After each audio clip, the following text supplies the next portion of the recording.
Along the foggy coastal roadways of Oregon lurks a terrifying entity born of pain and hatred. A violent spirit that's been sighted countless times and that's been tied to a handful of fatal car accidents and disappearances. Are you sure you're ready to hear the story of the Bandage Man?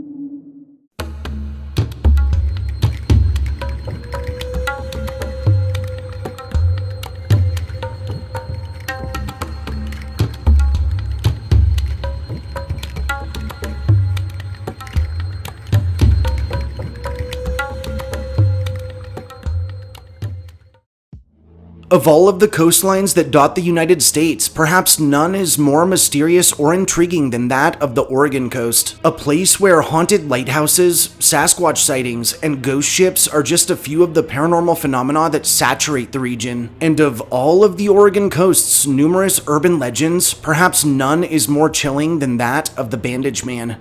You see, the Bandage Man isn't just a story, it's tangible. And if you were ever to visit the area today and ask around, you'd find that a great deal of longtime local families in places like Astoria, Seaside, Manzanita, Cannon Beach, and Tillamook, which comprise the northern portion of the state's coastline, still talk about the tale like it happened yesterday.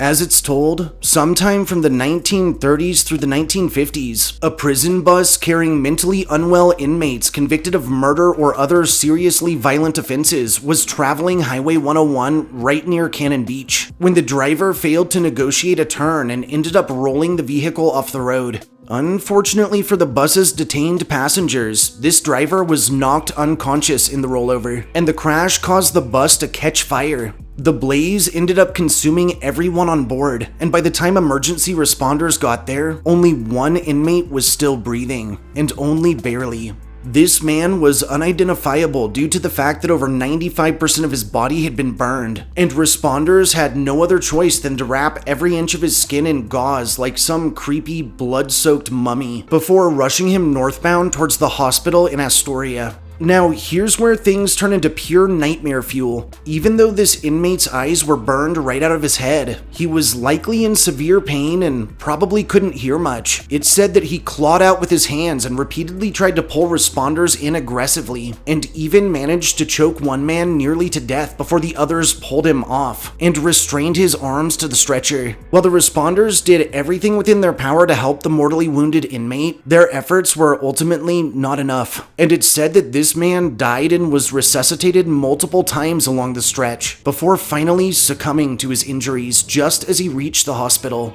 But the story doesn't stop there. One day, circa the 1940s through 50s, a young couple traveling north along the highway stopped into a local bar at Cannon Beach with a spine-tingling tale. They excitedly reported to the bartender and a handful of locals that a few miles from town, around Lion Rock, they'd sighted a figure in the dimming light. Said they couldn't be certain, but it looked like a man wrapped in cloth, like a mummy. And when the bartender asked what this mummy was doing, they responded that he wasn't doing anything, just standing on a hill off to the side of the road, staring down ominously.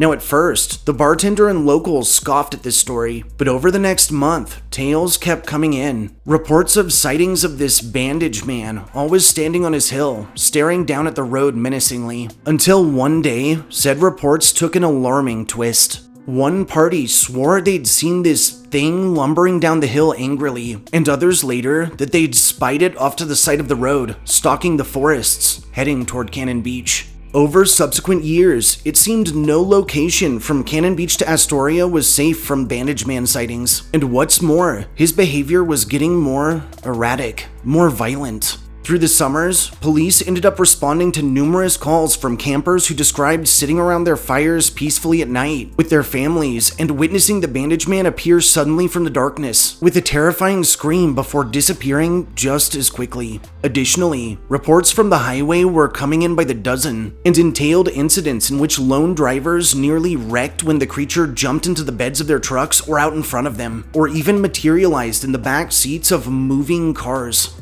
And then it happened.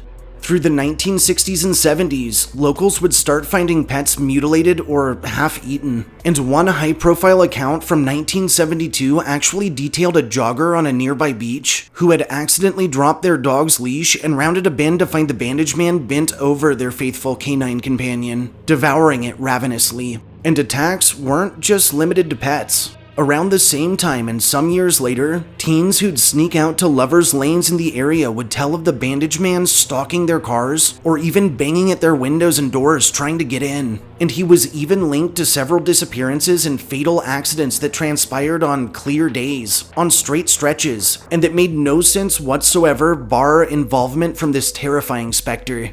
Into the present, Bandage Man reports continue to flood the northern Oregon coast and detail everything from roadside sightings to full-on aggressive attacks. Possibly the most dangerous behavior the Bandage Man has shown is the aforementioned act of appearing in the backseat of moving vehicles, most often when there's only one lone driver inside. Now, legend tells that these encounters usually occur at night, and there's kind of an unwritten local rule. See, often the first sign that someone is in the presence of the Bandage Man is the stench that he emits, one of burned flesh, rotting skin, and stale gauze. It's said that if you find yourself driving that portion of 101 at night and catch a whiff of this horrid smell, that it's absolutely essential for you to keep your eyes on the road and not look into the back seat, no matter how badly you want to. You shouldn't, in fact, even look into the rearview mirror, because it's said that as soon as you lay eyes on the Bandage Man, that's exactly when he'll get you. That's how this story goes anyway, but what about reality? Is there any truth to this fear-filled fable, or is it nothing more than creative fiction? Historically, the legend of the Bandage Man actually really did start right around the dates mentioned in the story itself, being the 1950s and right around Cannon Beach. But as far as documentation goes, no record can be found of any exchanges between tourists and bartenders or anything else like that. Now, as a born and raised Oregonian, it makes me kind of proud to say this next part, but the truth surrounding this legend is actually kind of more scary than the story itself. In reality, initial Bandage Man reports actually came from truckers traveling through the area, and they were just as scared as our young couple mentioned earlier. So, if you're heading towards the coast or westbound from the larger city of Portland, Oregon, when you reach the coast, there's a split in the highway from which you can travel south to Cannon Beach or north to Seaside. And that split, which is often called the Cannon Beach Cutoff, includes a small overpass or bridge to carry one of the roads directly over the other. Reports from said truckers entailed incidents in which they were passing under this bridge when they swore a horrifying figure matching the description of the Bandage Man leaped from the overpass onto their trucks and attempted to crawl up to their cabs. While there are no police reports or actual disappearances officially linked to the Bandage Man, it does kind of make you wonder. Strange crashes happen all the time on 101, and when there are no survivors to tell the tale, who knows what the inciting issue actually was. Additionally, there have been many reports in which motorists along 101 have sworn something materialized in their back seats, and that they saw this figure in the rearview mirror, but as for actual evidence, things are shaky at best. From a literary standpoint, the Bandage Man boasts all of the telltale signs of a classic American urban legend, which, for those of you who have followed me for a while and have seen me cover this topic before, is exactly why I'm adding this newest and most updated version to my Urban Legends playlist, instead of shorts, which usually cover cryptids or specific hauntings. First of all, on a side note, the version of the Bandage Man I just told you isn't the only version out there. The other version tells of a logger who was badly mutilated in a horrific accident and who either died or disappeared, only to return as the dreaded ghostly mummy himself. Quite simply, the Bandage Man evokes a more age-appropriate boogeyman, in that it could be a terrifying fiction created by worried parents in order to scare their teenage children from sneaking out at night, and if that was its initial aim, it more than accomplished its goal.